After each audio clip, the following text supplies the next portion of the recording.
Okay, folks, let's get started on this problem. This is one that a lot of people have questions on every year, so it's worth setting up a little video to help you out. We've got a cubic polynomial f of x equals ax cubed plus bx squared plus cx plus d, and let's count how many things we have to find there. We have to find all those coefficients a, b, c, d. So that's 4 unknowns. That means we're going to need to have 4 unique equations. And part of the challenge of this problem is figuring out which equations to use, and I think I can help you out with that. So we have a relative max at 3, 6. That means 2 things to us. That means f of 3 is 6, and that also means f prime of 3 is going to be 0. We're going to have a horizontal tangent there. And I know what you're thinking, Mr. Vass, you say that we don't have to have a horizontal tangent at relative max. It could be a corner or a cusp. I know, but we're dealing with a cubic polynomial here, so we know that this graph will be smooth and continuous. Let's move on. We have a relative minimum at 5, 4. That means f of 5 equals 4. That means f prime of 5 will be equal to 0. And the third point, we're given a POI, point of inflection, at 4, 5. That means f of 4 is equal to 5. And it means f double prime of 4 will be equal to 0. So we're going to definitely need a first and second derivative here. Let's go ahead and find those quickly. There's our first and second derivative. And I'm going to kind of highlight the order in which you're going to need to, because right now you ought to be saying, well, what do I do next? I've got like 6 equations here. Which ones should I solve? Good question. I'm going to tell you the order in which you're going to want to solve those.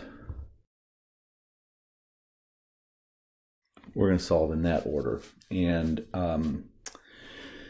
the reason why I didn't pick this one is because it would give me the same solution as this one. And I learned that by trial and error, so I'm just kind of helping you accelerate your solution to this problem. So let's look at that first equation. What this equation enables me to do is state b in terms of a. And that's going to be our strategy throughout the rest of this problem. We're going to try and state each of those coefficients, b, c, and d, in terms of a. And if we get down to one equation with only a's in it, we'll be able to solve that for a and then work backwards to find the others.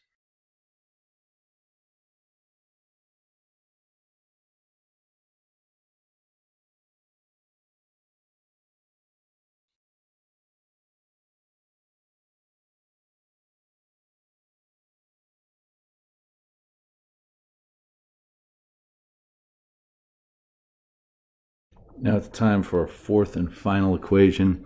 We have every single coefficient in terms of a, including a itself. So what I'm going to do now is plug back into this equation right here, f of 5 equals 4. I could use that one, or I could use this one. I just chose f of 5 equals 4 because it was the next one in line there. So let's go ahead and do that. F of 5 equals 4.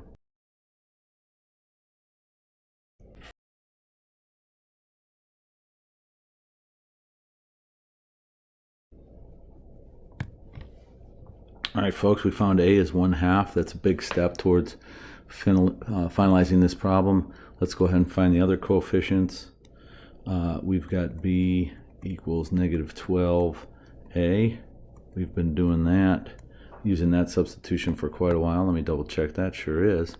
Okay, so that means that b is equal to -6. c is equal to 45 times a. That gives me c is 45 halves. And last but not least, we have d is equal to 6 minus 54 times a. So let's see, that's going to be 6 minus 20. What's half of 54? How come we can't do that? Oh, that's 6 minus 27. Which gives us a -21. All right, folks, that's the final answer here. Sometimes it's nice to connect this to a picture Here's a picture. Okay, so this is the polynomial 1/2 x cubed minus 6x squared plus 45 halves x minus 21. We can see we got a local max here at 3, 6, point of inflection at 4, 5, and a local min at 5, 4. Hope this was helpful to you. Have a great day.